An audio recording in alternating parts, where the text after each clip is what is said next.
Саламатсызбы Асекова айым. Баштай берсеңиз болот. Саламатсыздарбы, бардыгыңыздарга саламатсыздарбы, чөйрөнүн мүчөлөрү, уюштуруучулары, сиздерди конокко чакырганыңыздарга чоң рахмат. Бардыгыңыздардын катышып жатканыңыздарга ыраазычылык билдирем. Анда баштай берсек, акырындап мен болсо Касиет Асекова, мээрим тааныштырып кеткендей, Германияда 9 жыл болду жашап атканыма. Стоматологияда балдар бөлүмүндө иштегениме 6 жыл болуп атат. Бүгүнкү негизги биздин максатыбыз же болбосо бүгүнкү тема айтып тургандай эле ошол Германиядагы балдардын тишин дарылоо же болбосо ошол тиш дарылоого жеткирбей алдын алуу максатында ошол жөнүндө эгерде сиздерге кызык болсо ошол боюнча кызыктуу маек куралы деп турабыз. Анда акырындап баштай берсек, мээрим. Эң биринчи эле өзүңүз жөнүндө айтып кетсеңиз, кантип Германияга барып калдыңыз, Германияда эмгек жолуңузду кантип баштадыңыз, Германиядагы медицина системасы канчалык деңгээлдеги, дүйнө жүзүндөгү биринчи орундагы турган системаларга кирет болуш керек. Анан ошол балдардын тишин дарылоо ушунчалык камкор мамилени талап кылат да, ошол система канчалык деңгээлде өнүккөн, ошолор боюнча айтып берсеңиз болот. Сөзсүз. Мен Германияга эл катары эле башка кыздар келгендей эле көпчүлүгү аупер программасы менен келгем. Мындан 9 жыл мурун аупер болуп үй бүлөдө 1 жыл жашадым, немис үй бүлөсүндө. Андан кийин ошол колледжге тапшырып, ал жерде окуп бүтүп, 2019 жылдан бери ошол окуумду бүткөндөн кийин дагы ошол жерде иштеп атам. Анан бул жерде ошол практика жүзүндө дагы ошол азыркы иштеп жаткан стоматологияда иштегем, практикамды ошол жерде өтөгөм. Анан баягы жумуш берүүчүлөрдүн суранычы менен ошол жерде иштеп калдым. Анан ошол окуумду бүткөнүнө мына 3 жыл болуп атат. 3 жылдан бери, жалпысынан алганда 6 жылдан бери ошол жерде иштейм. Анан сиз айтып кеткендей, Германияда медицина абдан өнүккөн өлкөлөрдүн катарына кирет.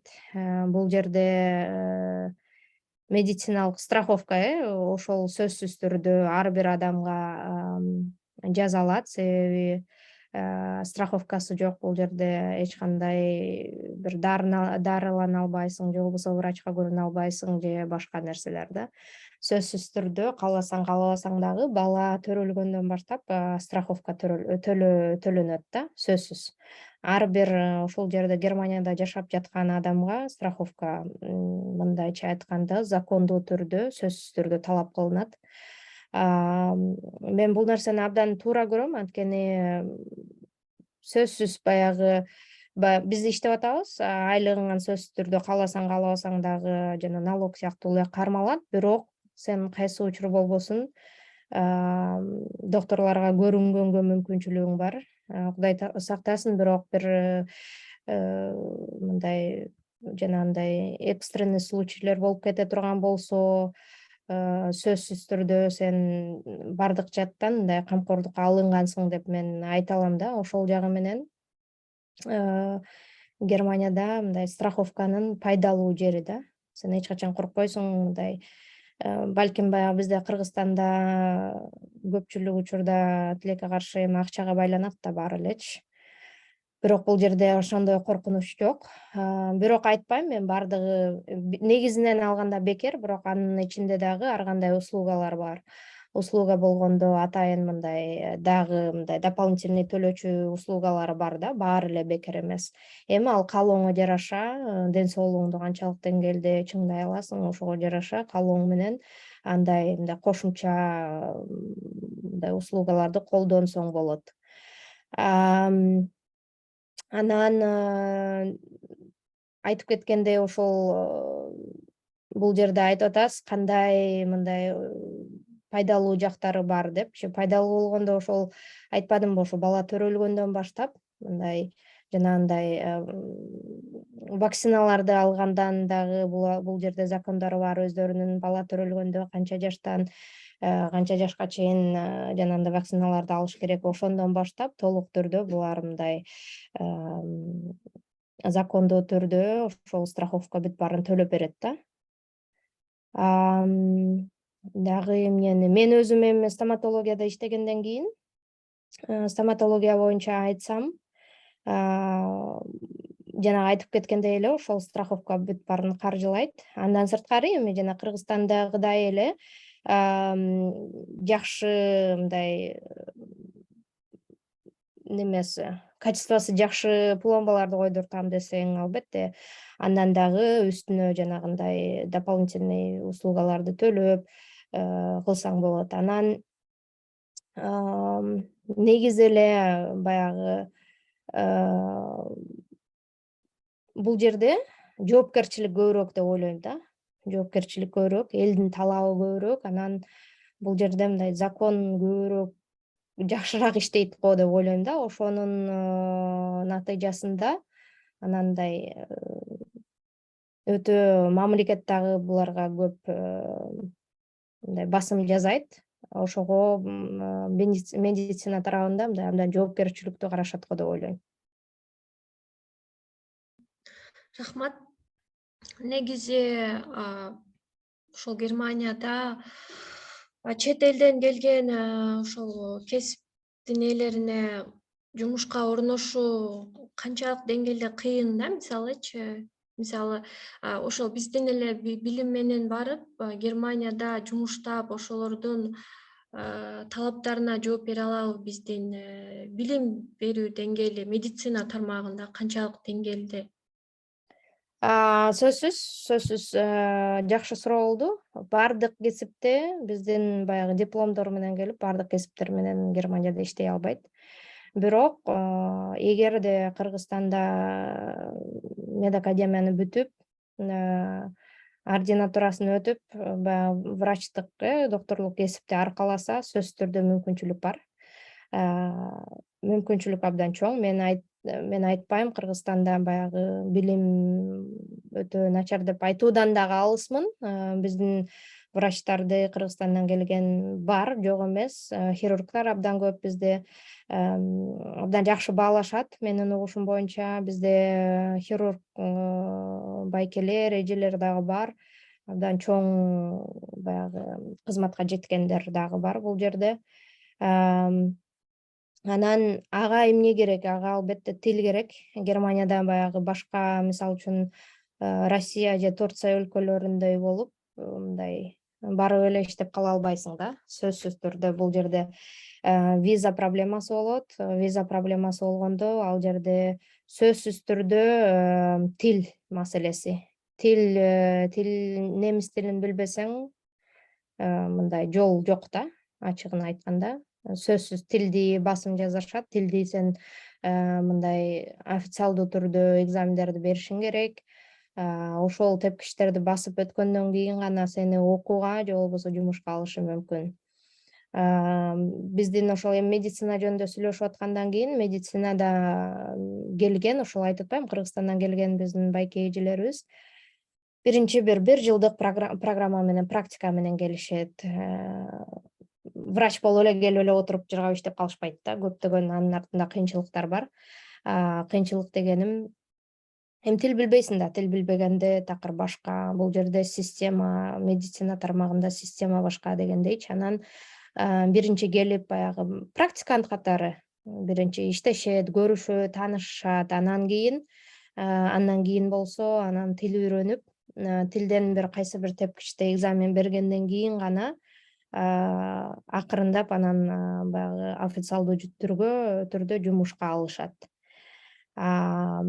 Бирок Кыргызстандан келген биздин адамдар медицина тармагында жок эмес. Деги эле бизде Германияда 10 миңден ашык официалдуу катталган кыргыз бар. Алардын бардыгы өтө көп мындай билимге басым жасаган адамдар, ушунчалык көп иштерди кылган адамдар көп. Алардын бири мына Азамат байке, чөйрөнүн негиздөөчүсү, ушундай адамдар абдан көп бул жерде. Кыргызстан үчүн мындай күйгөн, ошол билим тармагында, медицина тармагында деги эле ушу Кыргызстанга кантип салам кошобуз деген адамдар жок эмес. Анткени баягы бул жерге кара жумушка келген адамдар жокко эсе да.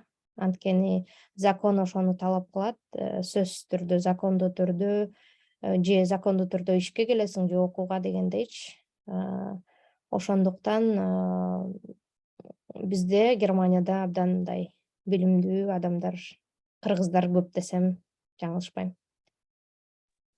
Ошол менен эле бирге патриот да Германияда турса дагы Азамат Токтокуновго окшогон адамдар Кыргызстандын келечеги үчүн кандайдыр бир нерсени жасап кетейин деп аракет кылып атышат да.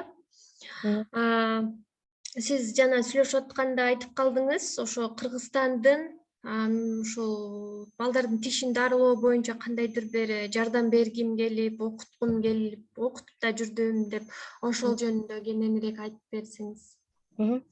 Ооба, сиз айтып кеткендей, негизи мен өзүм билип атам, чет жака чыкканда мындай патриот абдан күч Ich habe алат leider экен nicht да. passendes zu Fachkräfte für Garagen gefunden. Чет мамлекетке чыкканда анан кийин мындай патриоттук сезим абдан күчөйт экен да. Анан кийин себеби дегенде мындай чет жака чыкканда баягы ата энеңди, бир туугандарыңды калтырып Кыргызстанда мисалы үчүн кетип атасың да, анан башка жер, башка эл, көптөгөн кыйынчылыктарды өткөрөсүң. Анан мен мындай сагыныч, албетте кусалык болот, бирок мен Германияда жаган болгон жокмун да. Чынында жакшы жол менен Кудай буйруса келатам. Анан ошол нерсени мындай баягы мамлекеттен дагы биринчи ойлойсуң да, ошол нерсени ата энем көрсө, ошол нерсени бир туугандарым көрсө, ушундай жакшы жашоону, жакшы мындай жетишкендиктерди ошолор менен бөлүшсөм деп. Анан ойлоно баштайсың да, мындай эмне үчүн бизде деле мындай болбош керек, мисалы үчүн мен айтып атпайм, балдар тиш бөлүмүндө иштейм, анан балдардын тишин көрүп мындай бизде мисалы үчүн мен деле кичинекейимде мисалы үчүн көп таттууларды жеп, тишиңди кааласаң жууп, жуубай дегендейчи. Ошондой нерселер бар да. Анан бирок мындай убакыт өткөн сайын, чет жакта жашагандан кийин, жер көргөндөн кийин, эл көргөндөн кийин ошол нерсени мындай мамлекетиңе дагы жеткирим келип баштайт. Эмне үчүн ушул нерсе баарыбыздын колубуздан келбейт? Мындай колдон келчү эле нерсе да. Мен айтпайм эми ал мамлекеттин баягы байлыгы же болбосо акчасы жоктугу же карыздары деген ал башка нерсе да. Ал эми ал саясат маселеси. Бирок мисалы үчүн тиш маселесине келсек, ар бир ата эне өзүнүн баласынын тишин мындай жакшы карай алат да. 100% мындай 100% жакшы караганга мүмкүнчүлүгү бар. Ал ар бир ата эненин эле колунан келет. Мейли сен Германияда жашайсың, мейли Америкада, мейли Кыргызстандагы, мейли айылда, мейли шаарда дегендейчи. Анан ошол нерсени мен мындай жеткиргим келчү да. Кантип балдардын тишин жакшы караш керек. Же болбосо эми болушу мүмкүн, албетте мындай 100% гарантия бере албайсың да, тиштери сонун боюнча калат же баягы кариес пайда болбойт дегенчи проблемалар болуп калышы мүмкүн. Ошондой учурда кантип баланы мындай коркутпай, кантип ыйлатпай доктурга алып барып, жакшы дарылатып, кийин дагы мындай коркуп калбагандай болупчу. Себеби бизде мындай бар да, сени доктурга алып барам, ийне саям, анан коркутуп эле, ушинтип элечи, мындай доктурга алып барбаса деле ушинтип коркута беребиз да бизде кыргыздардачы. Ошондой нерседен дагы мындай алыс болуу катарында мен мындан ошо 4 жыл мурун окшойт Кыргызстанда Элим барсың фондунун анда Хабиб байке, Арзыкулов байке ошол жетектеп турган учурда Элим барсың фондун уюштуруп берип жүрдү. Ушул апалар, атайын ошондой энелерди чакырып балдары менен анан тиштин алдын алуу жолдорун мындай семинар катары өтүп жүрдүм. Андан кийин пандемия болуп калды, анан тилекке каршы мындай көп убакыт болбой, Кыргызстанга дагы мындай тесттен барбай калдык. Ошон үчүн андан бери өтпөй калдык. Анан эми азыр мындай онлайн мүмкүнчүлүк түзүлүп атат пандемиядан кийин, пандемия учурунан бери.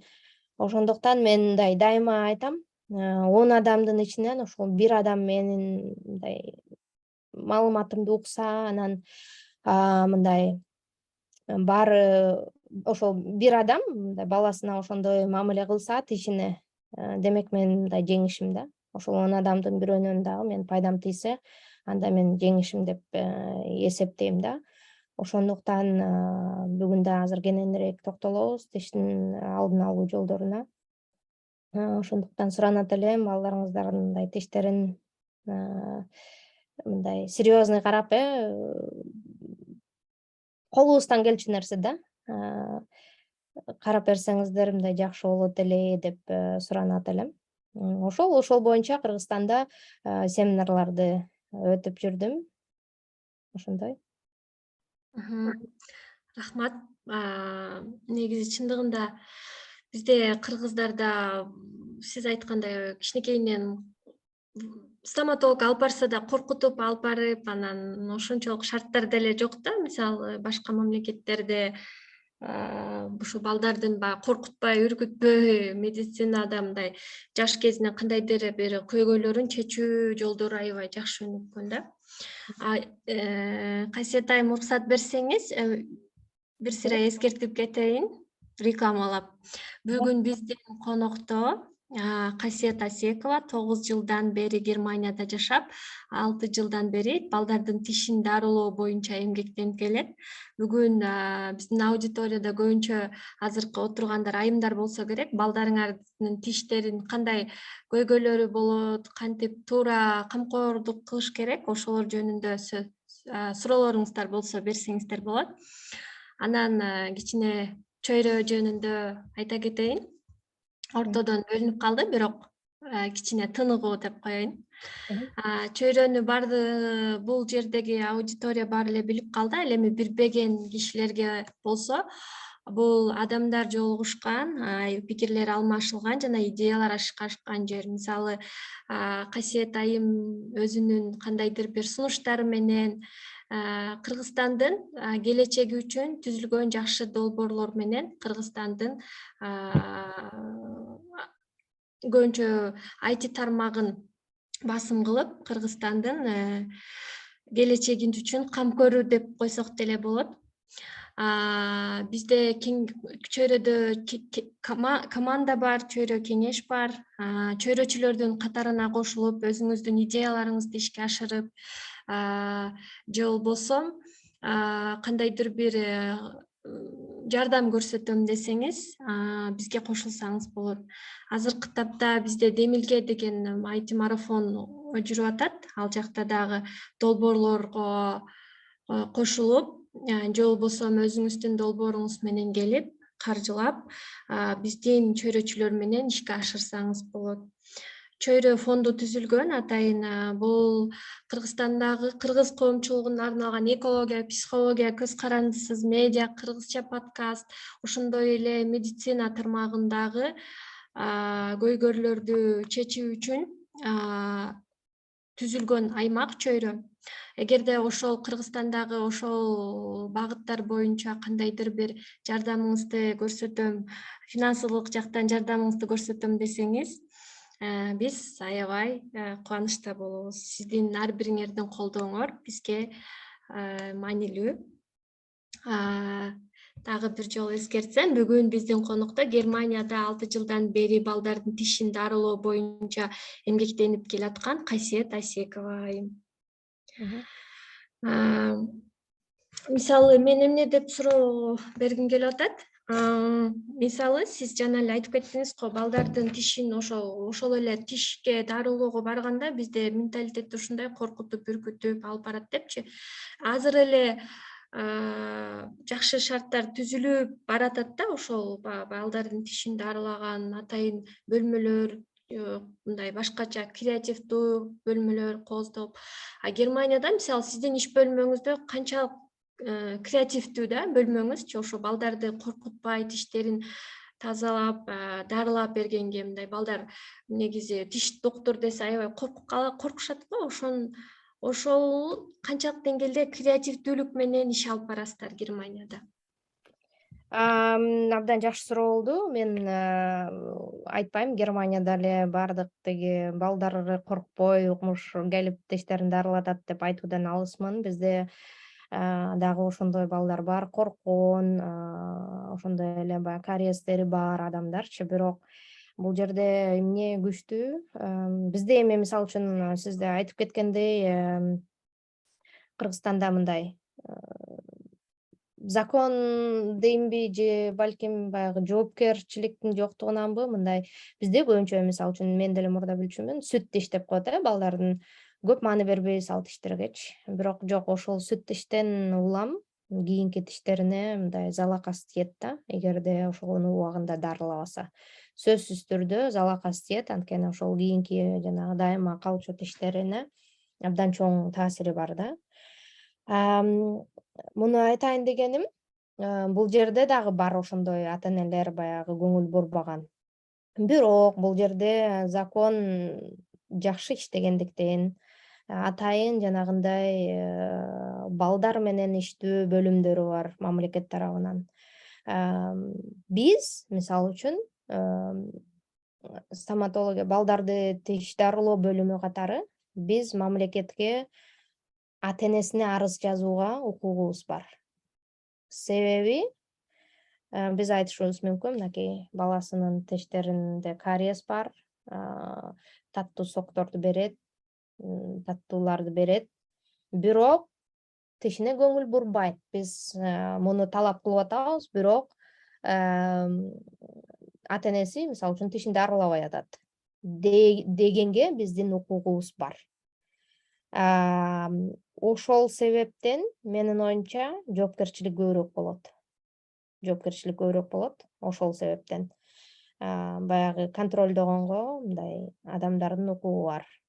Же ошол эле мектеп тарабынан, эгерде ата-энеси баласын деги эле негизи мындай жакшы карабаса, же ден соолугу начар болсо, же кийимдери жуулбаган болсо, баягы өзүн карабаса дагы ар бир адамдын мындай укугу бар. Эгерде мындай факт менен чындап мындай далилдей алса, арыз жазганга сөзсүз укугу бар.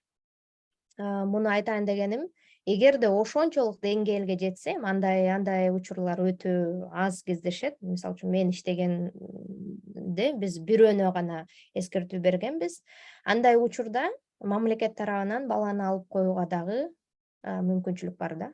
Эгерде ата-энеси ошончолук кам көрө албаса, баласына ден соолугун караганга, деги эле бакканга шарты жок болсо, мамлекет баланы алып коюшу мүмкүн да.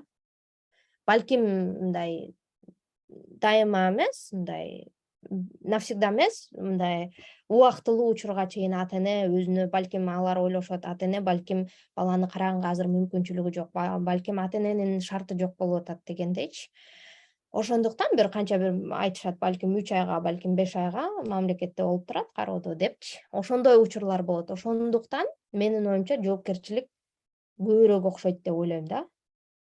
Анан дегеним, мисалы үчүн айтып атпаймынбы, бизде дагы бар толтура кариес менен байкуш тиштери жок калгычакты жүргөн адамдар бар. Андай учурда биз баланы бул жерде бар, негизи эле закондо мындай кыйнап, жанагынтип колу бутун кармап, басып алып тиги ата-энеси кармап берип тишин жулуп же тишин дарылап эч качан андай кылбайбыз. Биз ага биздин укугубуз дагы жок. Андай учурда бизде кандай мүмкүнчүлүктөр бар? Андай учурда бизде жанагындай уктатып наркоз менен дарылайбыз кадимкидей балдарды. Мен иштеген жумушумда мен именно ошол наркоз менен алектенем, ошол пациенттерди карап, пландап качан келишет. Биз дайыма 5-күндөрү, жума күндөрү кылабыз наркозду. Анан ар бир 2 жумада 4-күндөрү наркоз менен алектенебиз да. Кадимкидей балдарды наркоз менен уктатып, анан баардык тиштерин дарылап, анан жакшынакай кылып үйлөрүнө жөнөтөбүз да. Анан ар бир 3 айда контроль болуп турат андай учурда. Же болбосо атайын мындай кичине баланы тишин дарылаганда кийин эстебей калыш үчүн атайын жанагындай дарылар болот. Ойго эле болот, бирок ошол дарылап аткан учурда көп мындай сезбейт да. Ошондой атайын мүмкүнчүлүктөр бар. Анан албетте башынан биз дайыма бул жерде бар 6 ай сайын биринчи баланын биринчи тиштери чыкканда эле мисалы үчүн билбейм 6-7 айында келишет. Мындай немистер абдан келишет, кичинекей балдарын көтөрүп алып 2 тиши болсо да ошо 2 тишин көрсөткөнү келет да. Келген себеби эмнеде? Баягы ошол 2 тишин көрсөтүш үчүн эле эмес, маалымат алыш үчүн да. Кандай мисалы үчүн зубная пастаны колдоном? Кантип тишин жакшы жуусам болот? Эмне ичирсем болот? Эмне жесем болот дегендей, Биз баарын эле мындай запрет кое бербейбиз, муну жебесин, аны ичпесин депчи, бирок ошол таттууларды ичкенден кийин, жегенден кийин сөзсүз түрдө тишин жууш керек. Түндөсү мисалы үчүн тамак ичкенден кийин, сок ичкенден кийин же сүт ичкенден кийин тишин жууп, андан кийин суу гана бериш керек деген ошондой маалыматтарды беребиз. Анан көпчүлүк учурда жакшы тиштер менен жүрүшөт, анан 6 айда бирден контроль кылышат да. Аны дагы жанагы страховка төлөп берет. Келет бизге контролго келишет. Анан эгерде тиши жакшы болсо 6 ай сайын эле келип турат. Эгерде жасаш керек болсо анда атайын жазылышып, анан келип кетишет. Анан сиз айтып кетпедиңизби, балдарды мындай алаксытуу максатында кандай нерселер бар, азыр эми Бишкекте да оңоло баштады деп. Ооба, мен иштеген клиника зоопарк деп аталат, зоопарк. Жаныбарлар менен биздин ар бир бөлмөбүздө атайын бир, мисалы үчүн бир бөлмөбүз мындай пилдер менен, сүрөттөр менен ошондой мындай бөлмө. Бир бөлмөбүз аквариум, жалаң балыктар менен сүрөттөр тартылган деген сыяктуу. Фламинго деген комнатабыз бар, атайын аттары бар да. Анан телевизор, мультфильмдерди коюп беребиз келгенде балдарга ылайыкталган. Анан кийин келгенде эле келип отур, сен тишиңди карайбыз деп коркутпайм да, алдап алып келип, анан эгерде такыр бала каалабаса, жанагындай айткандай колобутун карамай деген жок. Анда экинчи жолу башка мүмкүнчүлүк бересиң, анда кийинкиде келип көрсөт дегендейчи. Анан мындай бала менен врачтардын сүйлөшүүсү, акырындап көнүүсү, таанышуусу. Анан дагы бир нерсе, булар Германияда мындай ошого маани беришет. Мисалы үчүн клиника бизде абдан чоң. Бизде 2 клиника, бирөөсү чоң адамдар үчүн, бирөөсү балдар үчүн. Экөө бир иштейт, бирок 2 бөлөк жакын жерде да. Биздин балдар бөлүмүндө бизде 5 врачыбыз бар. Алар мындай өздөрүнүн пациенттерин, мисалы үчүн бир бала ошол мисалы үчүн мага келе турган болсо, кийинкиде дагы ошол адамга келиш керек. Анткени врач менен тааныш болуш керек. Мындай мамилесин мындай келгенде мындай чоочун адам болбош үчүн ошол мамилени сактап калыш керек деген дагы нерсе бар.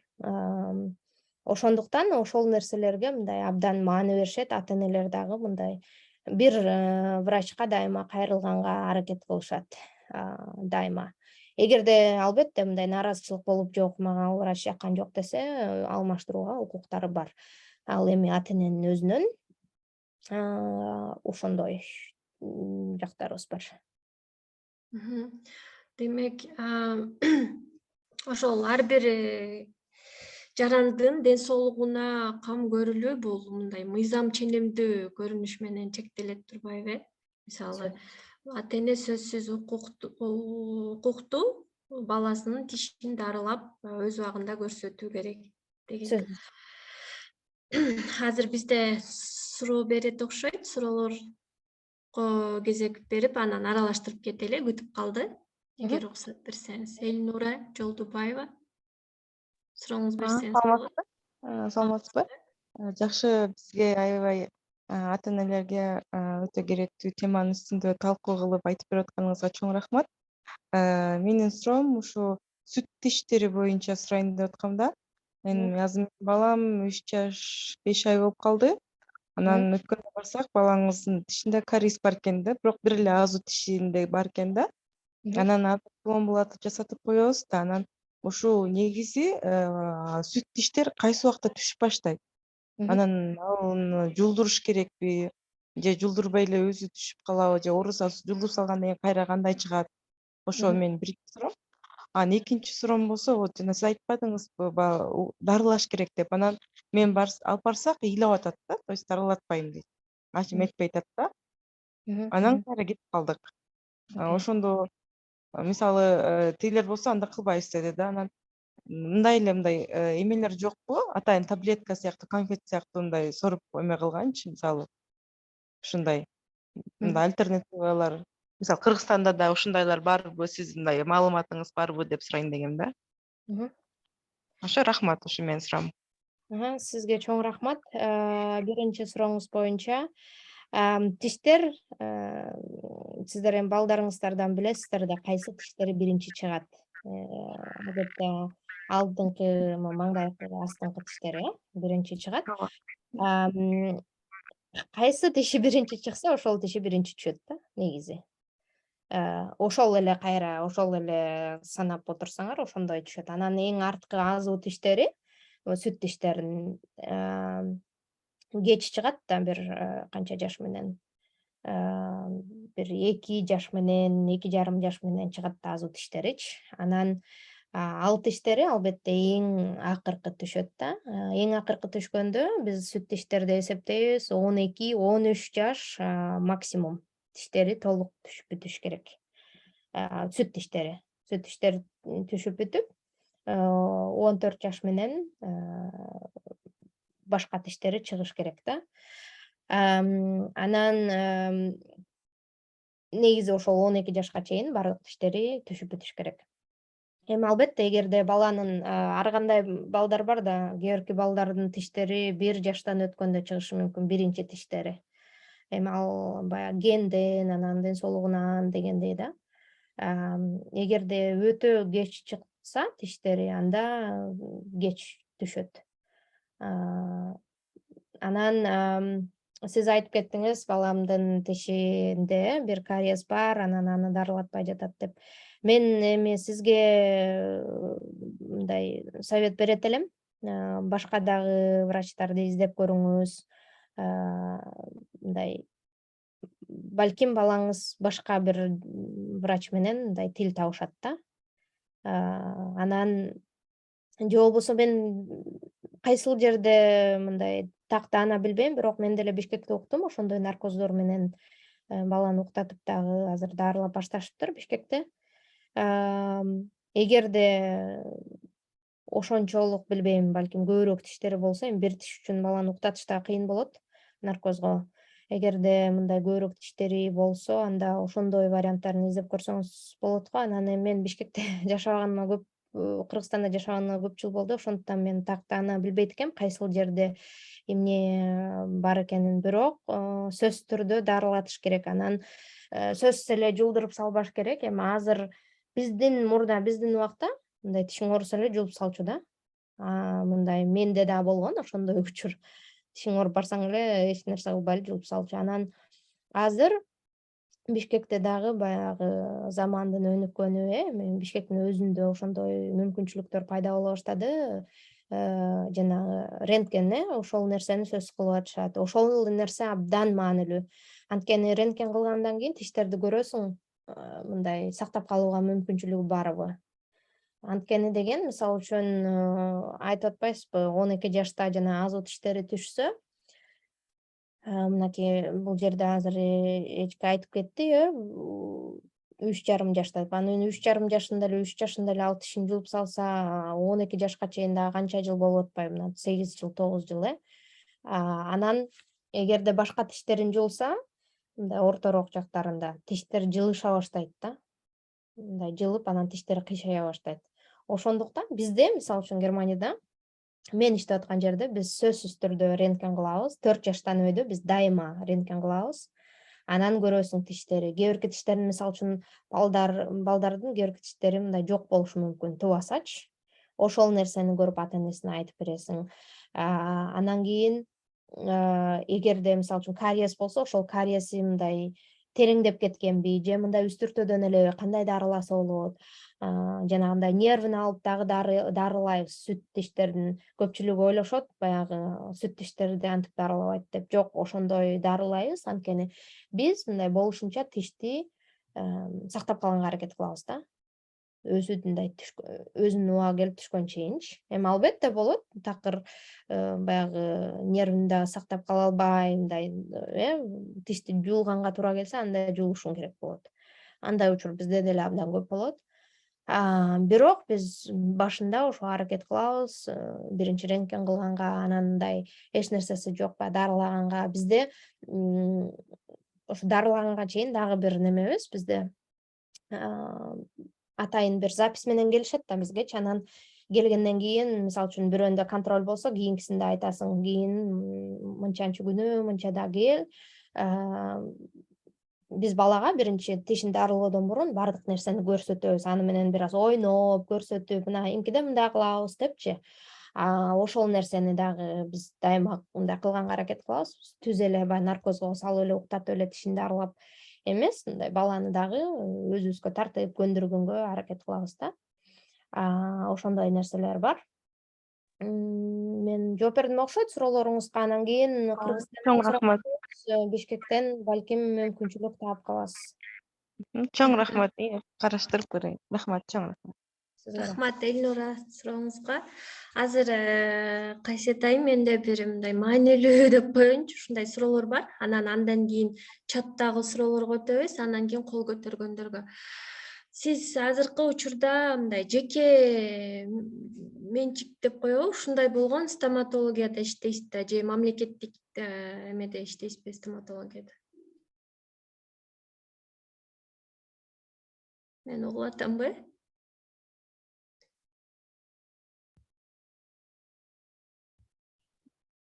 Угуп атамбы, Угуп атасыз. Сиз азыр бир азга жоголуп кеттиңиз. Мен суроомду укпай калдыңыз окшойт, Суроону уккан жокмун. Сиз азыркы учурда Германияда жеке менчик стоматологияда иштейсиз да же мамлекеттик деңгээлдеги? Жеке менчик, бул жерде бир 90, балким 98% жеке менчик, негизи эле жеке менчиктер. Анан мамлекет тарабында дарыканаларда гана жанагындай экстренный случайда эле гана стоматологдор иштебесе, бул жерде бардыгы дээрлик бардыгы жеке менчик. Жеке менчик. Менде мындай суроо болуп атат да. Бизде мисалы өзүңүз билгендей жеке менчикте эле стоматологиялар бар, бирок алардын баалары аябай жогорку темеде да, кызматы. Мисалы мамлекеттик атайын клиникалар бар. Ал жакта ушунчалык кезек күтүү аябай чоң да. Мисалы барып калсаң, балдары менен ыйлап отурган болот, же балдары тиш ооруп ыйлап отурган болот, ушундай узун кезекте турушат да. Анан кийин ушул ойго келет да, ушул кезекти кандайдыр бир мындай азыркы замандын талабына жараша, техниканын өнүгүүсүнө жараша кандайдыр бир электрондук түрдө кылып коюуга мүмкүнбү деген ойлор келет да. Балким ошондой кээ бирки адамдардын ойлору бизде деле чөйрөдө мед жардам деген атайын долбоорубуз бар. Ал жерде ошол нерселер да каралган да, бардыгын камтып ишке ашырабыз деп жүрөбүз.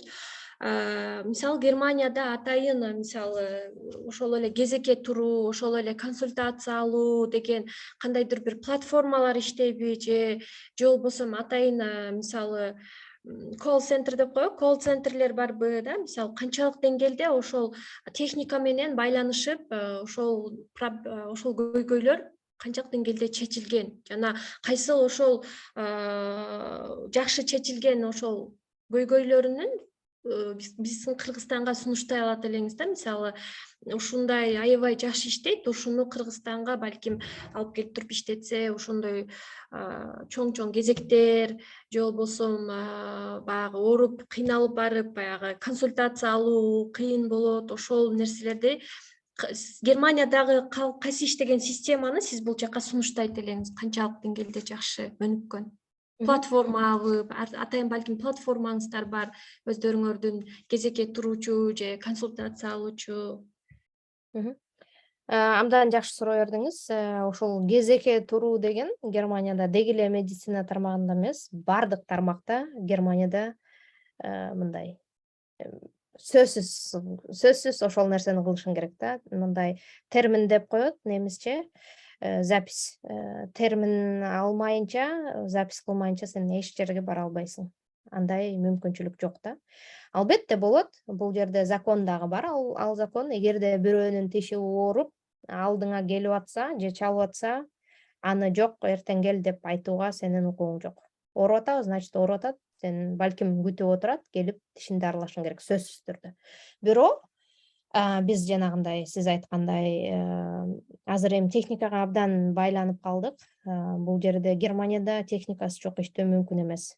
Бизде атайын эми бул чөйрө сиздерде эми IT багытында көбүрөөк да, анан бизде атайын биз IT фирма менен иштешебиз. Алар бизде бир проблемалар болуп калса, дайыма келип бизди карап турушат. Анткени бизде система өзү, биз мындай тек гана компьютер менен иштейбиз. Сөзсүз пациенттердин актыларынын баардыгы ошол компьютерде жазылган. Ким келип атат, эмне келип атат. Страховкада дагы бир карта берилет. Медстраховкада ошол картаны келип мындай окуп, мындай чекин кылып, ошол менен гана аны эсептеп баштайсың да. Ошонун баардыгы техникага байланышкан. Мындай биз компьютери жок, биз былтыр бизде бир ситуация болгон. Бизде жанагындай хакерлер чабуу жасап, анан бир жумага биз болгон нерсебизди өчүргөнбүз, компьютерлерди, интернетте. Мындай эч нерсе кыла албай калат экенсиң да, анткени техникага байланып калгансың, ошол документациянын баардыгы компьютерде, баардыгы техника менен байланышкандан кийин сен эч нерсе кыла албайсың да. Бизде ошондой ситуация болгон, анан бизде кайра ошол нерсени оңдогондон кийин аябай көп убакыт алган. Биз кайра ошонун баардыгын колго жазганбыз да, анан ошонун баардыгын кайра компьютерге сактап чыкканга, баардыгын кайра иштеп чыкканга аябай көп убакыт кеткен да. Муну эмнеге айтып атам? Бизде ошо сиз айткандай Кыргызстанда кезек күтүү деген жок. Барып эле мындай сүзөгө чырып кирип эле барып көбүнчө ошентип күтүшөт да. Анан сиз айткандай балдар ыйлап, ызы чуу болуп, эстери болуп калганча күтүшөт. Жок, бул жерде андай система жок. Жана айтып кеткендей, эгерде чындап ооруп атса, сөзсүз келишет, сөзсүз дарылашыбыз керек. Бирок бизде онлайн система иштейт. Онлайн өзүңө запись кылсаң болот, кайсы убакта, канчанчы күнү сен келе аласың. Ал бир. Экинчи нерсе, сөзсүз бул жерде телефон чалуу бар. Бизде жумушта жанагындай илгерки жана үйдө турган домашний телефон деп коет элек го. Ошондой Германияда азыркыга чейин иштейт. Бизде сөзсүз ошол телефон бар. Анан кийин же болбосо имейл жазышабыз. Бизге пациенттер имейл жазышат. Бул менин баламдын туулган күнү баланчанчы жылы, аты мындай. Бизде анткени системада баардыгы сакталуу да. Анан эгерде бизде пациент болсо да, анткени жана айтып кеткендей мед карточка менен келип, биз жана окуганда баардык данныйлары бизге сакталып калат да. Компьютерден биз дароо көрө алабыз, ошол пациент бизде болуптур депчи.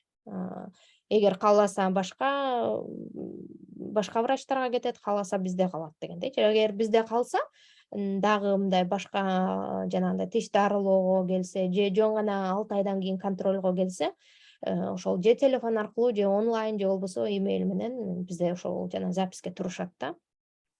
Бизде эми клиника 3 адам бизде немеде отурушат, ресепшнда. Пациенттерди кабыл алышат, телефон менен сүйлөшүшөт, документация менен иштейт. Кайра бул жерде жакшы жери жанагы кезек күтүү деп атпайлыкпы, ошол мисалы үчүн айтып атпаймынбы, 6 айда бирден контролго келишет. Анан мисалы үчүн бүгүн мен контролго барсам, 6 айдан кийинки записке жазылып кетем. Сөзсүз. Анткени биздики дайыма мындай пациенттерибиз толтура, анан көп күтпөш үчүн биз дароо записке жазып, колдоруна кагазга чыгарып, дароо система ошондой жайгаштырылган да. Сен антип колго жазып отурбайсың компьютерден дароо качан октябрда, мисалы үчүн октябрдын 10-унда саат 13:00 деп туруп кагазга дароо чыгарып бересиң, кичинекей кагазды колуна бересиң. Ал биринчиси. Анан немистерде эми негизи мындай тактык абдан маанилүү да. Анан албетте унутуп калам, 6 айдан кийин кантип ал записимди эстемей келем деши мүмкүн. Бизде менин клиникам жөнүндө сүйлөп атам. Бизде биз пациенттерге бир күн калганда SMS жөнөтөбүз. Бул дагы автоматтык түрдө. Эртең сиздин саат 12-де балаңыз менен бизде записке жазылгансыз. Ошону биз сизге эстетип коелу деп атабыз деп, анан ал дагы автоматтык түрдө бардык, мисалы үчүн бир күндө 100 пациентибиз келсе, 100 пациентке дароо автоматтык түрдө ошол SMS-ти жөнөтөбүз. Бул ошол компьютердик система менен, ошол айтып атпайм, биз жана IT фирма менен иштешебиз. Мен эми IT жөнүндө өтө көп маалыматым жок, бирок ошолор бардык мындай мүмкүнчүлүктү түзүп беришкен. Кандай болгондо кантип пациенттерге мисалы үчүн ошол эле SMS-тер жетет, телефон номерлерине дароо автоматтык түрдө. Ар бирине мынтип жазып отурбайсың. 100 болсо 100-үнө сааттары эле башка. Мисалы үчүн бүгүнкүнү эртеңки записке жазылгандарды бүгүн жөнөтөбүз эртеңкигечи. Ошентип дароо мындай эстешет да. Анан көбүнчөсү айтышат, унутуп калыптырмын, анан ошол SMS-иңерди көрүп эстедим деп айтышат да. Ошол системаны, анан телефондук түрдө мындай тактыкка билбейм, эми бизде ошол нерсени алып барсак абдан жакшы болмок. Мисалы үчүн биз дагы жумуш мындай пациенттерди кабыл алуучу тарап дагы ошол нерсеге аракет кылабыз. Анан булар дагы ошол нерсени талап кылышат. Эгерде мен 13:00 барып жазылсам, биз тем более мындай балдар клиникасы болгондон кийин балдар менен ызы-чуу кылып көп күттүрбөгөнгө аракет кылабыз да. Мисалы үчүн бир 10 мүнөт балким ашып кетсе күтүшөт. 13:00 жазылса, 13:00 эгерде убактыбыз болсо бөлмөлөргө киргизип дароо тишин дарылаганга аракет кылабыз. Кийинки пациентибиз мисалы үчүн 14:00 жазылган. Биз дагы ошого жараша иш алып барабыз да. Биз система менен, компьютер менен ким канчада келет ошого жараша анан ар бирине мисалы үчүн контролго 10 мүнөттүк, пломба койгонго жарым сааттык, андан оорураак болсо 45 мүнөттүк дегендей сааттарды бөлөбүз да.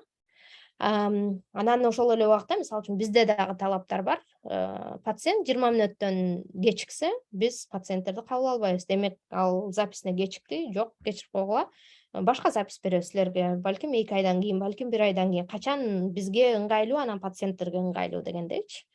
Анан бул жерде мындай окуу, бизде мектеп балдары да абдан көп келет. Анан айтышат да, түшкө чейин мектепте болушат, түштөн кийин гана деп. Анан системадан, компьютерден дароо көрө аласың, кайсы убакта мындай блокторубуз ачык, кайсы убакта запись кыла алабыз, кайсы врачта мындай убакыт бар депчи. Анан бизде мисалы үчүн менин клиникамда биз азыр ошол запистер боюнча биз врачтардын бардыгы азыр бир сентябрь айына да. Сентябрь айына уже жазылып атышат да, мисалы үчүн. Жанагы жарым жылдагылар уже жарым жылдан кийин автоматтык түрдө келет да. Эгерде бирөө жаңы чалса, азыр жакынкы убакта жок деген нерселер бар да. Анан бирок жанагы айтып кеткендей, эгер ооругандар чындап ооруп аткан болсо, тиштери, анда сөзсүз дарылашыбыз керек.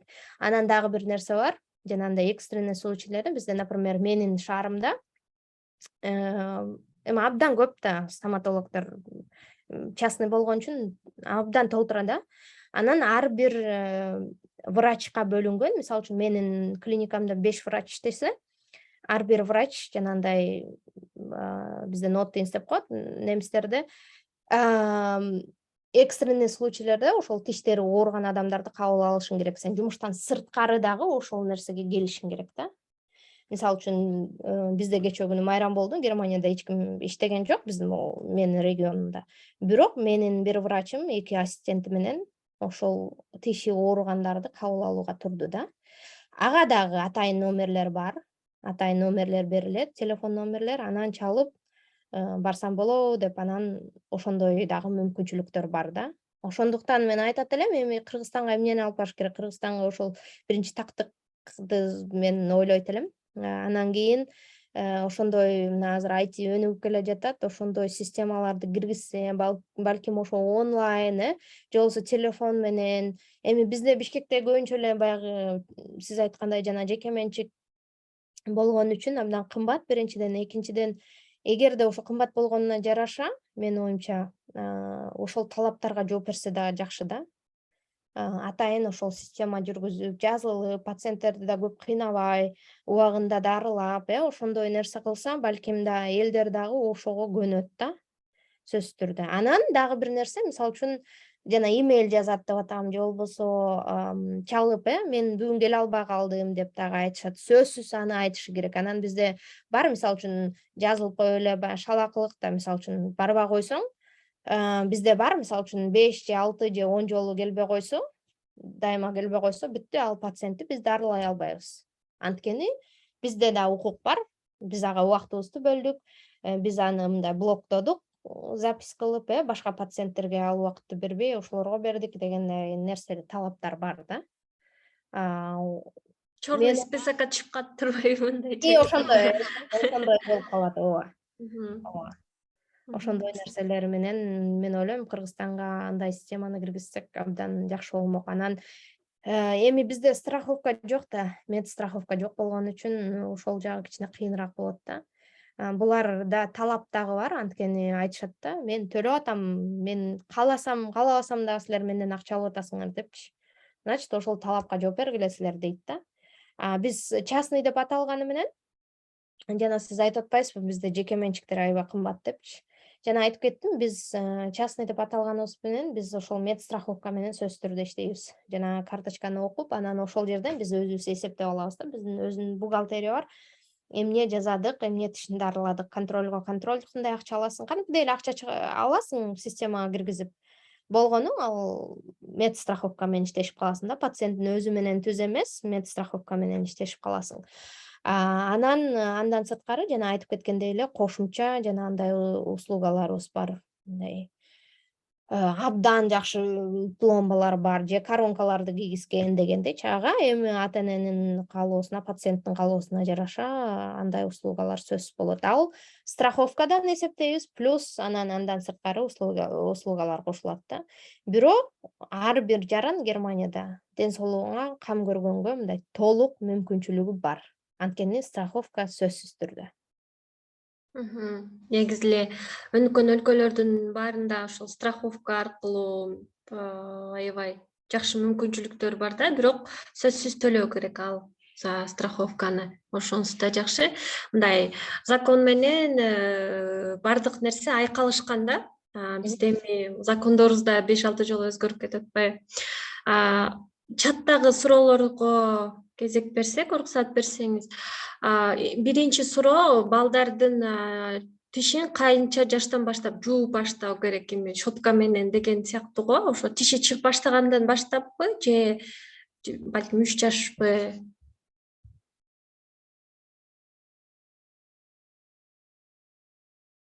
Азыр угулбай калды.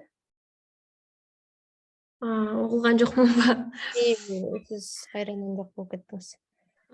Балдардын тишин канча жаштан баштап жууп баштоо керек деген суроо болуптур. Анан канча жаштан баштап брекет койсо болот деген суроо болуптур. Анан кандай пасталарды колдонуу керек балдар тиш жууп баштаганда? Тиши качан чыкса, баланын ошондон баштап тиш жууш керек. Албетте бул ата энелер үчүн мындай аябай кээ биркилер үчүн күлкүлүү болса керек, бирок чындап эле жууш керек. Анткени бизде мисалы үчүн Германияда көп балдарды көп убакытка эмизишпейт да. Мындай көбүнчө балким 1 жашка чейин, кээ биркилер 2 ай, 3 ай дегендей да. Анан ошол сүттө дагы, ошо жада калса эне сүтүндө дагы эме сахар, шекер абдан көп да, таттуу. Ошондон дагы балдар кариес алышат да, эгерде мисалы үчүн бизде эмизип эле анан тиштерин жуубай эле жүрө берсе, ошондон дагы балдар кариес алат да. Баштапкы кариестер ошондон башталат. Анан биз эми баягы щетка менен кенедей бир 5 айлык баланын тишин жууй албайсың да, бирок бизде мындай кийгизген мындай кичинекей мындай бир пальчикке кийгизген перчаткалар бар да, атайын ушу тиштерге. Анан атайын мынтип акырын эле жууп коюшат. Балким пастасы жок деле биринчи убакта, мындай кичине бала чоңойгон чакта ошону жууса болот да. Анан же болбосо айтабыз ошо мындай сүт ичкенден кийин сөзсүз суу бериш керек, мындай кичине оозду чайкаш үчүнчү. Ошол нерсени дагы мындай сунуштайбыз. Анан зубная пасталар боюнча жана флорид менен бизде эмне дейт? Йод деп которулат го дейм. Ошол нерсени 1 жашка чейин йодду азыраак колдонуш керек деп сунуштайбыз биз. Анан 1 жашка чейин бизде сунуштаганыбызда ошол нерсеси жок паста колдонуш керек атайын балдар үчүн. Анан 1 жаштан өйдө кадимки балдарга арналган зубная пасталарды колдонуп баштаса болот. Анан мен чынында Кыргызстанда билбейт экенмин кандай пасталар бар экенин. Ошондой. Анда кийинки суроолорго окуп берейин. Мамлекет канча процент тишке төлөп берет, ал канча процедураларга жетет деген суроо болуптур. Мамлекет негизи 100% төлөйт. Жанагы айтып кеттим, мамлекеттик деңгээлде пломбаларды салып, мисалы үчүн, бүт баарын төлөйт. Процедураң мейли 100 процедура болсун, же 10 же 1 болсун, бүт баарын төлөп берет. Анткени страховканы сен айына каалабасаң төлөйсүң. Ошондуктан страховка тарап, ошол берген тарап утулуп атса дагы, бирок андай болушу мүмкүн эмес, утулушу мүмкүн эмес. Эми адам Кудай сактасын кечке эле ооруй бербейт да. Баары деле алар утуша алат да. Ошондуктан канча убакыт болбосун, кайсы убакта болбосун сен дарыланууга мүмкүнчүлүгүң бар. Негизи ошол тиш дарылоо боюнча сиз посттор чыгарып турасызбы Германияда балдардын тишин чыгарып дарылоо боюнча? Суроо пайда болуп кетти да. Жок, мен абдан деле активдүү эмесмин. Меники да ачык, Инстаграм ачык эмес, өзүмдүн эле жакын адамдарыма арналган. Андай мындай блогерликтен кичине алысыраакмын. Суроолор болсо жазып турбайсызбы деп сунуш киргизейин деп. Алия Казбекова деген эже суроо бериптир. 6 жашында азуу тишин жуулдурган болчубуз, шишип кеткен азыр 9да. Кызым азуусу чыга элек, анын ордуна башка тиштери жылып чыгып калды. Ал тиши качан чыгышы мүмкүн? Основной тиштерине курт түшүптүр, аларды тазалап пломба жасады. Зыян эмеспи? Пломбанын түрү көп экен. Кайсынысы жакшы? Түстүү пломбалар бар экен. Кичинекей кызым ошону койдурду. Зыяны жокпу дейт. 6 жашта кыз окшойт. Ошондо. Эгерде 6 жашында жаңы чыккан, эгер азуу тишинде эң азуу тиш жана постоянный тиштердин биринчи чыкканы маңдайкы тиштери, жана айтып кетпедимби? Кандай тиштери чыкса, ошондой кайра түшөт, анан кайра постоянный тиштери да ошондой чыгат. 6 жашында негизи постоянный тиштин могу акыркы тиштери дагы чыгышы мүмкүн да, анткени эң бизде деген 20 тиш да сүт тиште. Постоянныйда болсо көбүрөөк тиш да. Анан деген ошо сүт тиштен көбүрөөк болгон үчүн акыркыдан эмне дейт кыргызча? Эң акыркысы эмес, андан бир тиш бериси биринчи чыгат да. Андан кийин башка да тиштери чыгып, анан дагы эң акыркы азуу тиштери бир 14-15 жашында анан чыгат да. Жанагы акыл тиш ал ар кандай чыгат, ар кандай жашта. Аны эч ким айта албайт да. Акыл тиш билбейм, меники билбейм, 20 канча жашымда чыкса керек. Анан жана азуу тиш дегени, эгер менин түшүнгөнүм боюнча, менин оюмча ал постоянный тиш болчу. Эгер жуулдурганы болсо, анын ордуна тиш чыкпайт. Ошон үчүн тиштер жылып атат. Анан акыркы тиши чыкты, жана азуу айтып атпайм, мен акыркы тиши чыгат, акыл тишке чейин. Ал болсо постоянно калат. Анан бир тишин жуулса, эгерде ошол эң акыркынын жанындагыны жуулду да, менин түшүнүгүм боюнча 6 жашында ошол чыгыш керек. Анын ордуна тилекке каршы тиш чыкпайт. Анан ошондуктан тиштер жылып кетиши мүмкүн, сөзсүз, анткени эң акыркы тиш мындай алдыга жыла баштайт да. Эми аны ортопедия менен тиштер боюнча ортопедия менен сүйлөшүш керек. Бизде мүмкүнчүлүктөр бар, бизде ошол ортопедияда бар. Мындай ортосуна ошол тишти, акыркы тишти анан ортодо мындай эме болуп калып атпайбы? Эмне дейт? Азыр кыргызча таппай атам мен. Ортодо мындай Кайчылашып. Жок, ортодо мындай место болуп калып атпайбы? Эки тиштин ортосунда. Анан ал арткы тиш мындай арттан түртөт, анан бул жактагы тиш ошентип тиштер жылып кетиши мүмкүн. Ошону жылбаш үчүн мындай бир темирлерди коюшу мүмкүн. Эми мен кыргызча анын баарын түшүндүрүп бере албайм, анткени мен Германияда бүт баарын немисче окугам, анан Кыргызстанда тиш боюнча эч качан мындай окуп көргөн эмесмин да, ошондуктан мага кичине кыйыныраак болуп атат, бирок ортопедтер менен кеңешсеңер ал жагына сөзсүз жардам берет. Рахмат. Роза Айтбаева эже суроо берип атат. 4 жаштагы балага бир наркоз берип 15-20 тишин тазалап пломба кылса болобу деп. Андан кийин бул жакта дагы бир суроо бериптир. 4 жашта алдырган тиштери чыгабы деген суроо. Анан ошол бүттү. Анан сиздерге өтөбүз, микрофонуңуздарды күйгүзбөй туруңуздар. Помеха болуп калат экен. 4 жашта, 4 жашта тишин жулса, сөзсүз эми 100% айта албайм, тиш чыгат деп. Ага чейин да ошо жана рентгенди кылыш керек, общий тиштеринин, жалпы тиштеринин жана андай панорама кылып туруп, анан ошондо да көрө аласың, постоянный тиштери чыгабы, ошондо эле көрүнөт да рентгенден. Чыгышы мүмкүнбү же чыкпашы мүмкүнбү депчи. Анан кээ бир учурлар болот, ошол мисалы үчүн сүт тиштин ордуна постоянный тиш чыкпай калышы мүмкүн.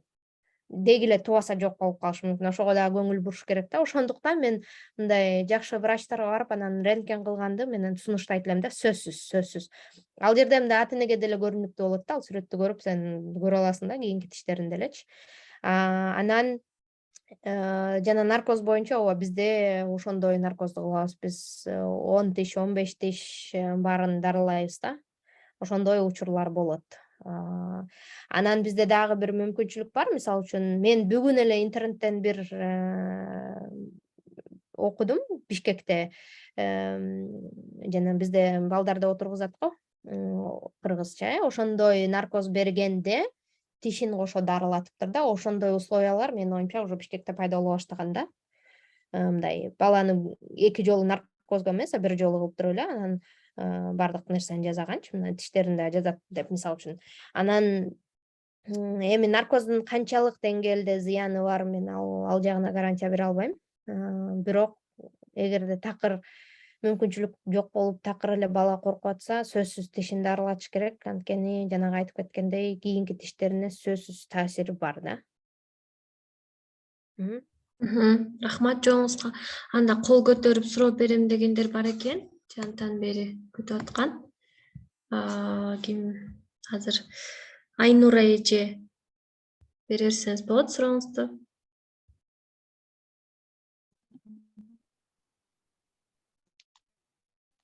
Саламатсыздарбы? Касиет айым, саламатсызбы? Ушундай Макшон апаларга ушундай сонун маалыматтар толуп 9 жашка кетти. Анан ушул убакка чейин молочный тиштеринен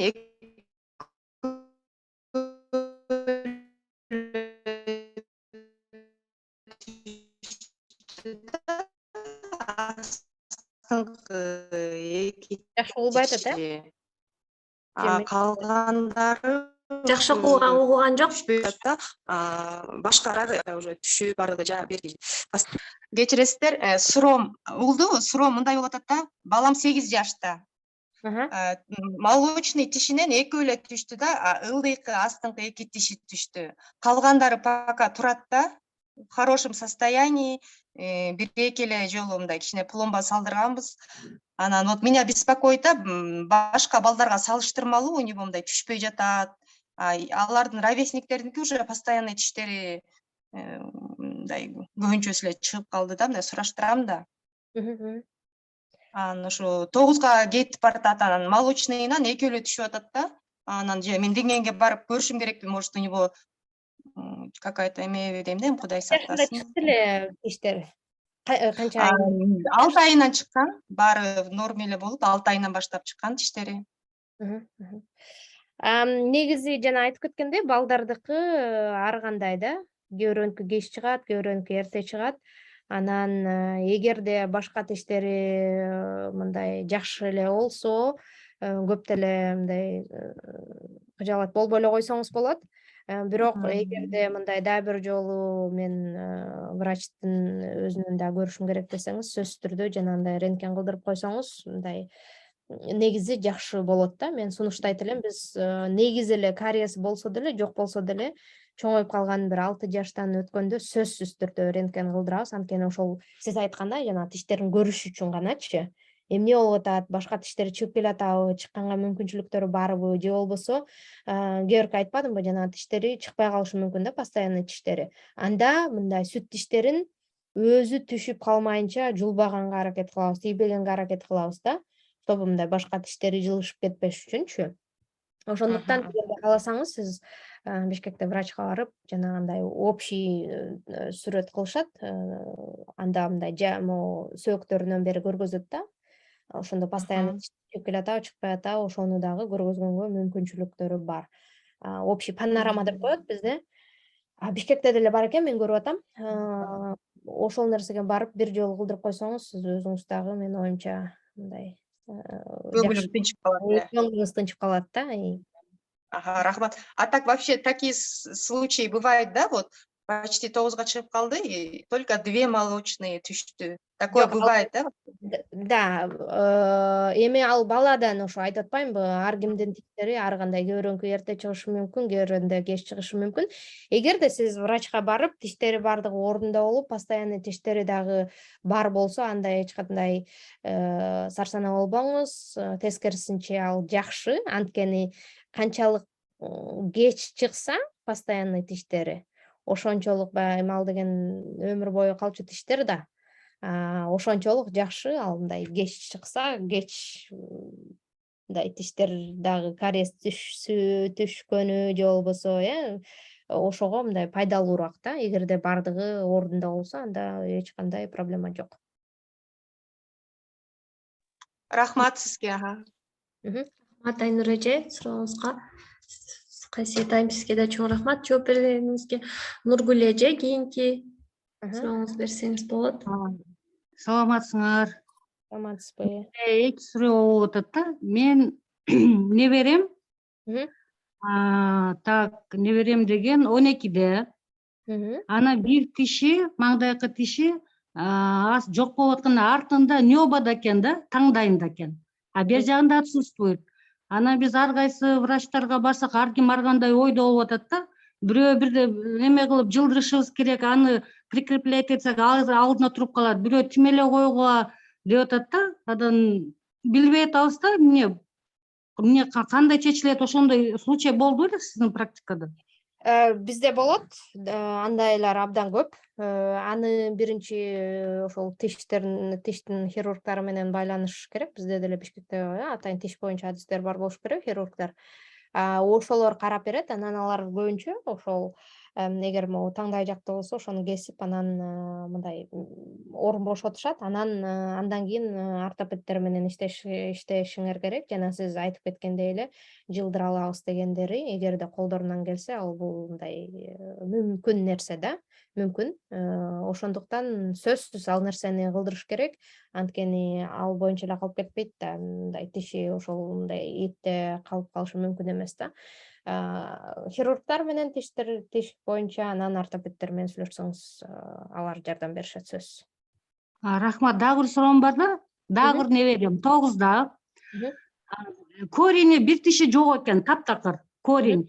Анан эки маңдайкы тиши чоңоюп, зайчиктей болуп, еще смещение болуп кетти да. Биз эми ошо пустой тишинин ордуна эмне бирдеме коюшубуз керек, эмне кылыш керек? Аны дагы эле ошол ортопедия менен жана брекет койдуруп атышпайбы азыр?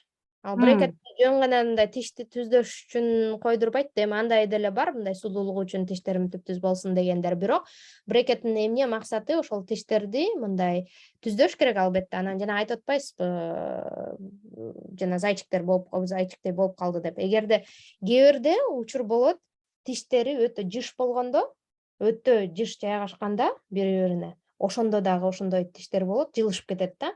Анда ашыкча тишти жулушат. Дагы эле айтам, жана рентген кылыш керек, ортопедтер көрүш керек, кайсы тиш. Это рентген кылганбыз да, такыр корень тиш жок экен, ошол жер пустой болуп атат. Ошол жерге эмне бир тиш салыш керекпи дейм да ребенку. Мүмкүнчүлүк барбы башка тиштерин жылдырганга? Жылдырса болобу? Сөзсүз. Бир тишинде тиши жоктой болуп турбайбы? Аны тиштерин жылдырып беришет ортопедтер, эгерде ошол колдорунан келсе да. Бизде сөзсүз түрдө 100% мүмкүнчүлүк бар. Кийинки тиштер бияка жылышабы, Жылдырат, сөзсүз жылдырат.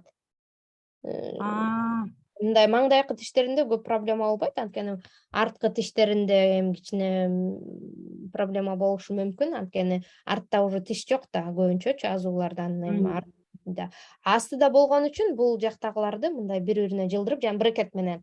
Эми ага көбүрөөк убакыт керет, бизде ар кандай бир 2 жыл убакыт кийишет брекетти, же 3 жыл ар кандай тиштерине жараша да. Жок, мен аны түшүндүм, смещение болгон тиштерди деп. Пустой жердеги тишти эмне кылат? Ал калып калып атпайбы? Эгерде айтып атпаймынбы, жанагы тиштери жыш жайгашкан болсо, Жыш эмес, жыш эмес. жыш эмес болсо, анда имплантат кылдырыш керек кийинчерээк. Эң оптимальный вариант ошол да. Рахмат.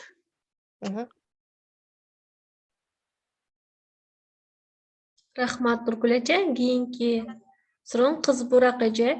Сизде барбы суроо? Саламатсыңарбы, Мерим? Саламатсызбы? Шатырасыңарбы?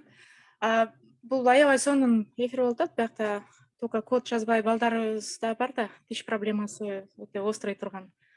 Менде наоборот случай да, но Айнура айымдын проблемасы менде болсо гана деген. Менин балдарымдын тиши эрте эле карарып баштайт да.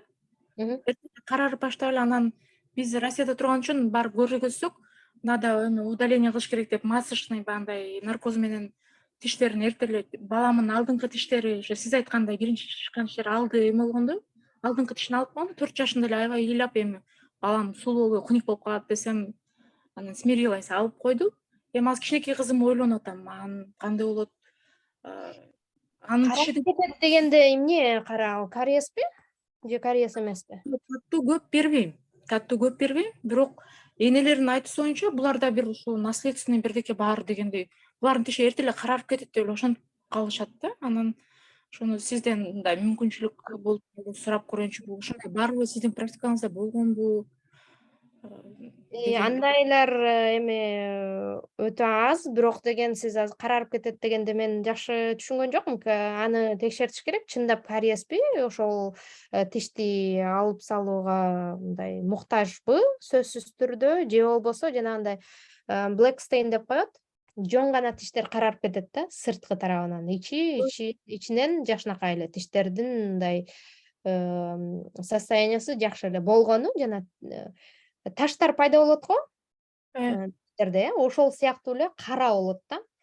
Аны жанагындай чистка менен алдырса болот. Ал эң эле оңой нерсе да, чистка кылып эле, аны балдарга деле чистка кылабыз биз. Ошентип эле алып койсо болот. Эгерде кариес болсо, тиш чындап эле оорулуу болсо тиш, жана рентген обязательно кылдырышыңар керек, сөзсүз түрдө, ал сөзсүз. Рентгени жок тишти жулдурбагыла деп мен сунуш берет элем эч качан.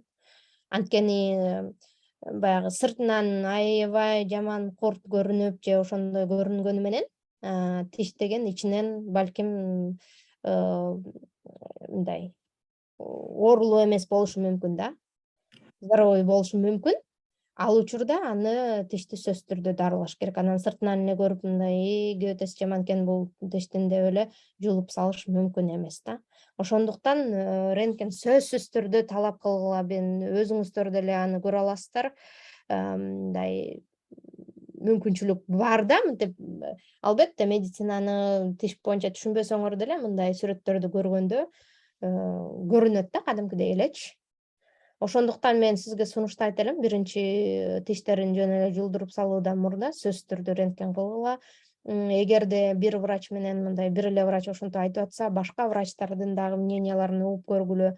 Эгерде кааласаңыз, Меримдин балким жеке баракчасына жазсаңыз, мен номеримди берейин, мага рентгенден жөнөтүп берсеңер, Мен бул жерде врачтар менен сүйлөшүп балким консультация бере алам.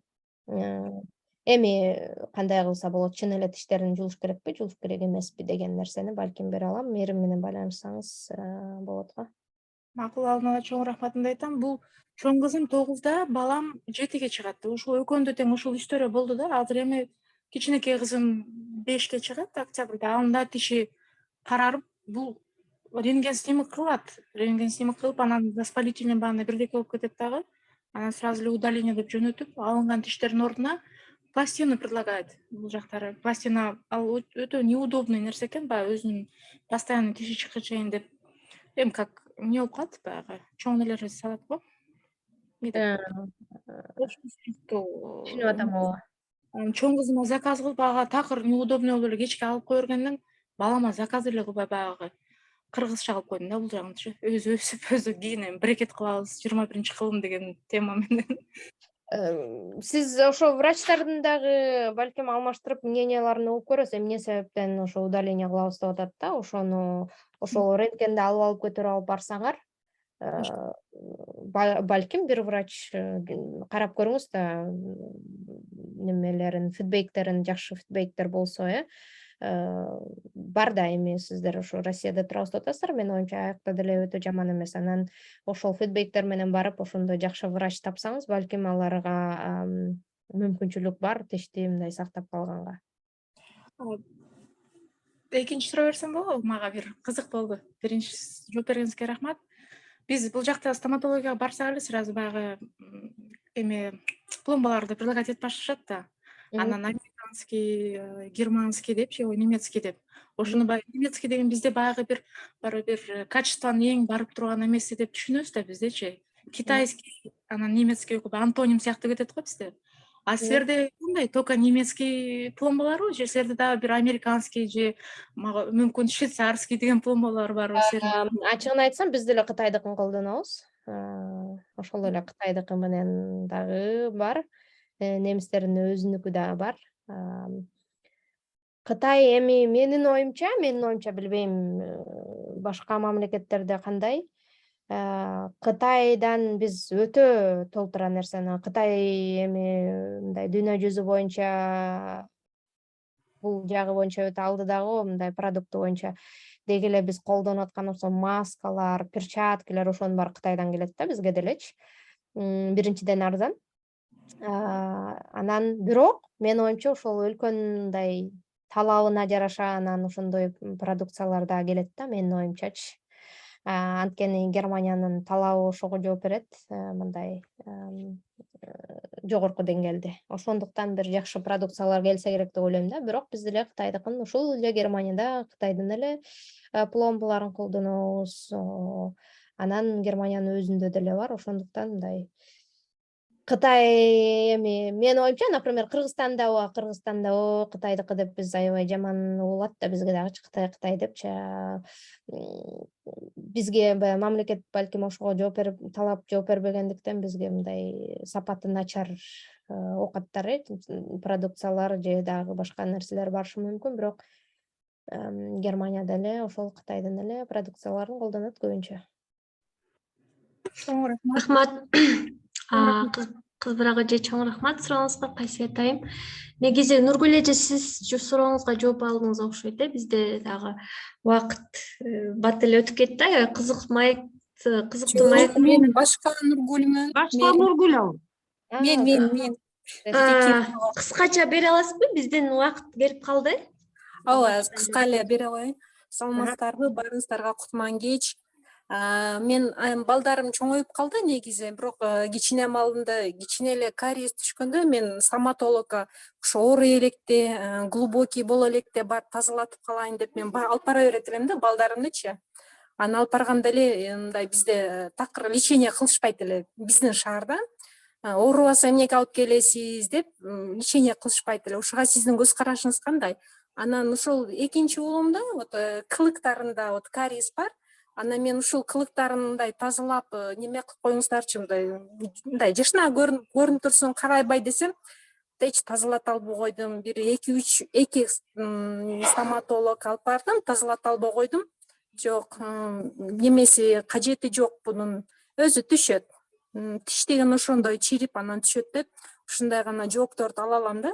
Сиз буга кандай жооп бере алат элеңиз? Рахмат. Чоң рахмат, сурооңузга абдан жакшы суроо бердиңиз. Бизде эми мен сунуштайт элем, сөзсүз ошол сиз айткандай мындай жаңы башталып келатканда алдын алса, бала дагы көп кыйналбайт да. Анан ошол эле убакта врачка дагы оңой да, дарылагангачы өтө аша чап өтүп кете электе дарылаган оңой. Анан албетте болот бизде дагы андай учурлар, биз дагы ата энелерге мисалы үчүн бир кичинекей эле пункт болсо, бир 3 айдан биз анда жана контролду 6 ай деп атпаймынбы, анда 3 айга кыскартабыз. Же болбосо 1 айдан кийин келгиле, эгерде тиш ошо боюнча жанагы кичинекей пункт ошол боюнча калса, эгер тишти жакшылап жууса, жанагындай көп таттууларды ичпей, жебей, тишке көп маани берсе, эгерде тиш ошол боюнча турса, анда айтабыз да, анда дагы дальше мындай контролдо жүрө берсе болот депчи.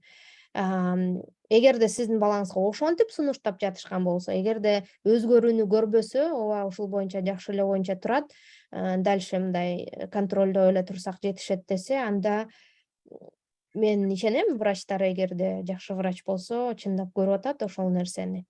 Анан бирок балким сиздин каалооңуз болсо, мисалы үчүн эми мен Кыргызстан үчүн көп жооп бере албайм да, анан менин оюмча бирок Кыргызстанда деле акча үчүн жакшы эле мындай кылышат болуш керек. Менин оюмча жакшы акча мындай алышса, анан ошого да талап дагы болуш керек да, ата эне тараптан дагычы. Анан жок, моуну тазалап бергиле десеңиз, балким кээ бирки врачтар кылышы мүмкүн да. Анан жок, бир жакшы врач болуп, жок, зачем ушинтип тишин ачтырасыңар, күтүп эле тургула, эгер дальше мындай хуже болуп кетпесе, анда мындай контролдо эле туруп турсун десе, анда ал эми врачтын иши да. Тиги кылыктагы уже кариестер достаточно эле неме болуп кетип атат, бирок тазалашпады да. Жок, анда Тазалашпай. врач издешиңиз керек дагы башка врачтарды. Эми Кыргызстандасызбы сиз? Ооба, Кыргызстанда. Анда Анан бизде мындай запись андай мындай жок да, уже биз өзүбүз барып, мындай очередке туруп, кезегибизди күтүп, бир күн кезек жетпесе экинчи күн, үчүнчү күн биз ушундай да биз каттай беребиз биздечи. Вот, анан мен балдарым стоматологко барганда просто находка да стоматологторгочу сүйүнүшөт. Ушундай да балдар бар экен депчи. Мынтип отуруп беришет, ушунакай болупчу. Анан бирок тазалата албайм да. Анан балдарым да жадап калышат, апа бара беребизби депчи. Анда дагы башка врачтарды издеп көрүңүз деп сунуштайт элем.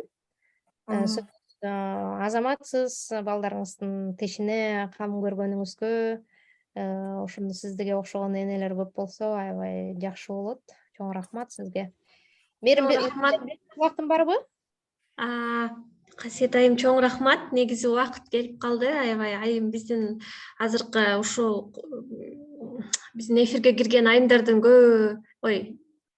көпчүлүгү айым болгон үчүн суроолорду берип калышты окшойт. Чоң рахмат сизге келип майк куруп биз менен өзүңүздүн тажрыйбаңыз менен бөлүшүп кеткениңизге чоң рахмат. Эскерте кетсек, бүгүн бизде конокто Касиет Асекова Германияда 6 жылдан бери балдардын тишин дарылоо боюнча эмгектенип келет. Ал эми ушундай кызыктуу жолугууларды өткөзүп жибербөөнү кааласаңыздар, албетте биздин чөйрөком деген Instagram баракчабызга жазылсаңыздар болот.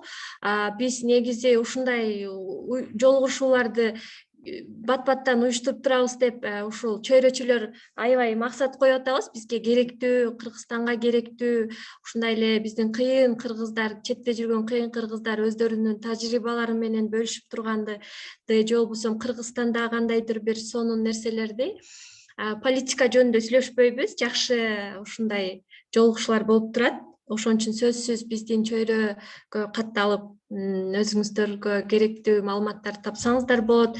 Эгерде чөйрөнүн маалыматтарын жоготпоону кааласаңыздар, албетте бул чөйрө.com сайтында чөйрөгө катталып алсаңыз болот. Чөйрөчүлөрдүн катарына кошулсаңыз болот, же болбосо сиздин өзүңүздүн кандайдыр бир идеяңызды ишке ашырсаңыз болот. Касиет айымды да ошо чөйрөчүлөрдүн билбейт экенмин, ошо чөйрөчүлөрдүн катарындасызбы же кошула элек болсоңуз, сөзсүз биздин катарга кошулуңуз. Сиздин кандайдыр бир деңгээлде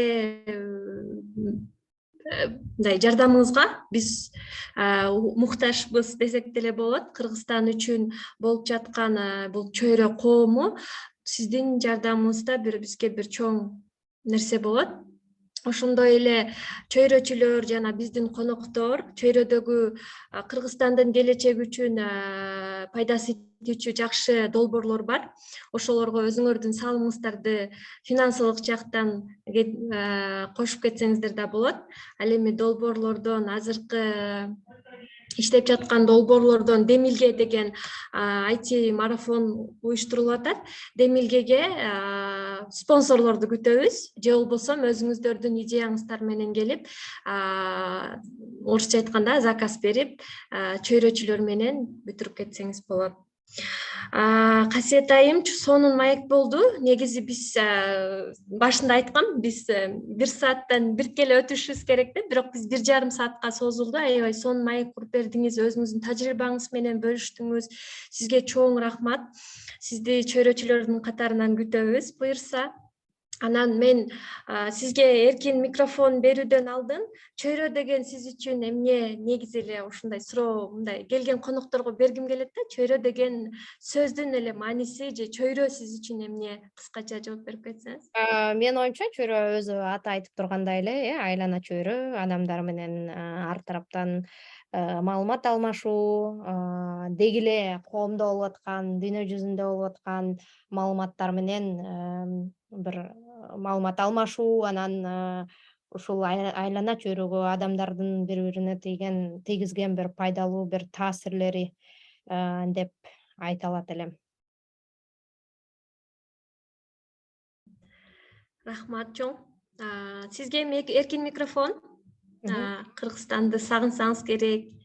Биз Кыргызстандан туруп сиз менен байланышып, техниканын өнүккөнүнө сонун. Балким кандайдыр бир каалоо тилектериңиз барбы? Кыскача айтып кетсеңиз болот. Биринчиден мээрим сизге абдан чоң рахмат. Жакшы маек болду мен үчүн дагы. Айтып кетпедимби, 2-4 жыл мурун ушу Кыргызстанда мындай анда лайв көрүшүп, элдер менен бир баарлаштым эле. Андан бери убакыт өтүп, эми сиз айткандай онлайн мүмкүнчүлүк түзүлүп, ушундай бир жана айтып кеттим го, мен 10 адамдын ошол 1 адамга пайдам тийсе, мен үчүн бир чоң жетишкендик да. Ошондуктан абдан кубанычтамын.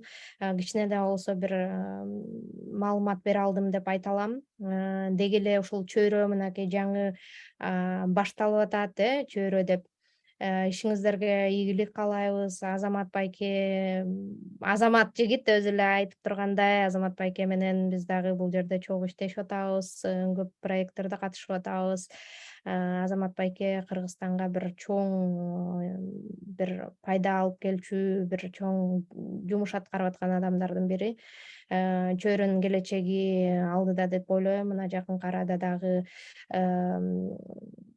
оффлайн жолугушуу болгон турат, ал жерге дагы барабыз буюрса. Ошол сиздердин баарыңыздарга чоң рахматымды айтам. Чөйрө өнүгө берсин, дагы сиз айткандай дагы бир жакшы иштерди алып барабыз деп ишенем. Биз дагы бул жерде өзүбүздүн аракетибизди кылып атабыз. Анан жалпы бүгүнкү келип берген конокторго абдан терең ыраазычылык билдирем. Сонун маек болду. Суроолоруңуздарга, кызыккандарга абдан чоң рахмат. Мен жанагы айтып кеткендей эле айтат элем, ар бир бул жерде Кыргызстанбы, Африкабы, Германиябы, бул жерде мындай мааниге эмес ата эне деген баланын тишин кайсы жерде болбосун мындай жакшы кароого мүмкүнчүлүгү бар да. Бизде көбүнчө айта беришет, ой, ал Германия өнүккөн өлкө да депчи. Жок, андан эмес.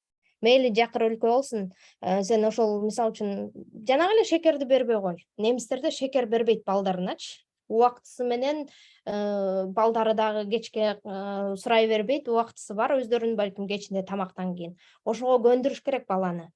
Шекер сатып бербей эле коюңуз, анын ордуна балким бир витаминдерди же болбосо ушул жакшы бир зубная пастаны, зубная щетканы. Шекер мындай сөзсүз түрдө эмес да, жана кола, анан деген нерселер такыр болбогон нерселер. Ошондой нерсеге акча табылып аткандан кийин менин оюмча, мындай зубная паста алганга дагы, зубная щетка алганга дагы акча табылат да. Ошондуктан мен айтам, бул жерде мындай каалоодон, өзүнүн адамдын каалоосунан канчалык деңгээлде балага болгон бир мындай бейкапардык эмес, ошол баланын келечегине болгон бир көз карашы, аракетинен деп айта алам да. Ошондуктан ар бириңиздердин колуңуздарда балдардын тиштерин, деги эле ден соолугуна баланын мындай ден соолугу чың бала мамлекетке дагы кийин бир салымын кошчу адамдар да. Ошондуктан айтат элем, сиздер бир керектүү инсандарды тарбиялап атасыздар жашоодо. Бардык жактан көңүл буруңуздар. Бул жерде айтам, Кыргызстан эмес, Германия эмес, ал жерде эч кандай мамлекет роль ойнобойт. Ал жерде сиздер, ата-энелер эң негизги ролдосуздар. Ошондуктан бардыгыңыздардан суранам, балдарыңыздардын ден соолуктарын караңыздар, өзүңүздөрдүн ден соолуктарыңыздарды караңыздар. Убагында врачка барыш керек, кайрылыш керек, дарылатыш керек.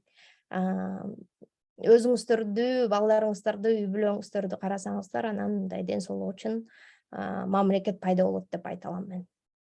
Баарыңыздарга чоң рахмат. Чоң рахмат, Касиет айым. Тааныштарыңыздарга эгер сонун ушундай маекти өткөзүп жибердим деп айткан болсо, бул жакта суроо берип калды. Чөйрөнүн атайын YouTube каналы бар. Чөйрө.com сайтына кирип, ал жактан YouTube каналыбызды тапсаңыздар болот. Ал жакта Zoom шилтемеси бар атайын. Ошол шилтеме менен кирип, биздин кызыктуу маектерибизге күбө болсоңуздар болот. Чоң рахмат, Касиет айым, дагы бир жолу келип бергениңизге. Катышуучуларга да чоң рахмат. Жакшы калыңыздар.